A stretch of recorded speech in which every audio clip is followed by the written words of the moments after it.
Can governments really block VPNs completely? Or is it just a futile game of digital cat and mouse? With over 30% of internet users relying on VPNs worldwide, the answer might surprise you. In countries like Pakistan, blocking VPNs is a major challenge. Despite heavy restrictions, why does it feel like a 100% ban is impossible? Let's uncover the secrets behind this ongoing game of censorship and evasion. Blocking VPNs is like trying to catch water with a net. It's slippery and constantly changing, making it extremely difficult to fully control. Here are some reasons why. Dynamic IPs. VPNs use constantly changing server IPs. As soon as one gets blocked, they simply switch to another. It's like playing an endless game of whack-a-mole. This adaptability makes it incredibly hard for authorities to keep up, as they need to continuously update their block lists, which is both resource-intensive and time-consuming. Obfuscated protocols. VPNs are masters of disguise. They make their traffic look like normal, everyday HTTPS data, making it extremely hard for censors to distinguish and block. Some VPNs even use protocols specifically designed to mimic common internet traffic, blending in with millions of other legitimate data packets. This makes it nearly impossible for automated detection systems to pick them out without affecting regular internet use. Peer-to-peer VPNs.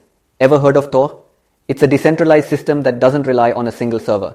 Instead, it uses a vast network of volunteer nodes to route traffic, making it extremely resilient. Shutting it down would be like trying to block every road in a city, impossible to do completely. Peer-to-peer VPNs work similarly, ensuring there's no central point of failure, which makes them highly resistant to censorship efforts. Proxy tools. If VPNs fail, there are always proxies and tunnels, other tools that users can turn to for bypassing restrictions. These tools can act as intermediaries, making it difficult for authorities to trace user activities or block specific content. Proxies, especially when combined with encryption, offer an extra layer of resilience, giving users more options to stay connected even under strict censorship. Encrypted traffic. VPNs use advanced encryption that hides the content of their traffic. Even if a government uses sophisticated technology like Deep Packet Inspection, DPI, it's nearly impossible to understand what's inside without breaking the encryption. The encryption protocols used by VPNs, such as AES-256, are so secure that breaking them would require an enormous amount of computational power, making it practically unfeasible for most censorship efforts. Stealth VPNs.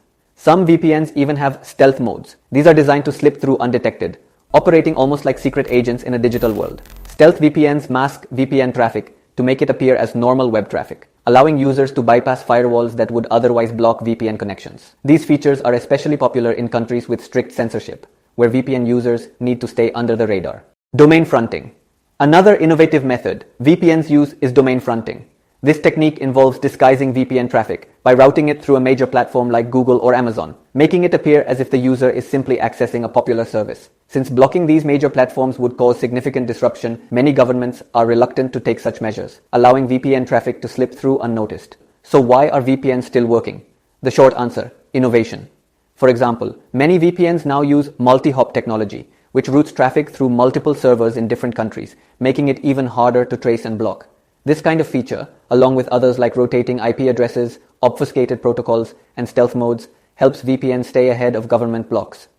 VPN technology evolves faster than governments can block them, thanks to a continuous cycle of research and development. With obfuscated servers, domain fronting, and stealth modes, paid VPNs are particularly good at staying ahead. Free VPNs work too, but they're less reliable and lack the resources for continuous innovation. Many VPN providers are also developing AI-based technologies that can detect and circumvent new blocking methods automatically. These smart systems are constantly learning from attempts to block them, adapting in real time to ensure uninterrupted access. The agility of paid VPNs to adopt and implement such technologies makes them far more effective than free options, which might lack the funding for advanced features. Now, what about government strategies like VPN registration? VPN registration typically involves requiring VPN providers to officially register with the government and comply with local regulations. For instance, in countries like China, VPN services must obtain licenses and agree to block access to certain restricted websites. This allows governments to exert more control over internet access, though enforcement can still be challenging. This is an attempt to force compliance.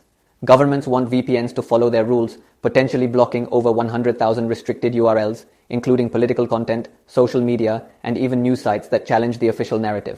But even registered VPNs have limits. Blocking every YouTube or Twitter URL is a Herculean task, given how fast these platforms evolve. YouTube, for example, generates unique URLs for every video, and with hundreds of hours of content uploaded every minute, keeping up with these URLs is nearly impossible. Similarly, Twitter's constantly evolving nature, with millions of tweets posted every day, makes it impractical to implement comprehensive blocks. This means that even with registered VPNs, the goal of total censorship remains elusive. If platforms like Twitter and YouTube are blocked, high-ranking officials still need access. They might use whitelisted VPNs or internal networks that aren't subject to bans. Governments often create exceptions for their own officials to ensure they can communicate and gather information from international sources. But for the general public, individual accounts can't operate if the platform itself is blocked. To maintain control, governments may set up official VPN services that are tightly monitored, providing restricted access to certain online platforms while keeping tabs on user activities. However, these services often lack the privacy guarantees that true VPNs offer, leading many users to seek alternative, unregistered solutions.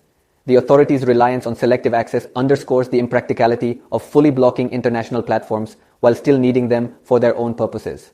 The truth, VPN bans are part of a larger strategy to control what you see online. But technology moves fast, often faster than the restrictions themselves. It's a constant battle of innovation versus control. VPN providers are continually developing new methods to stay ahead, while governments try to create new rules and technologies to limit access.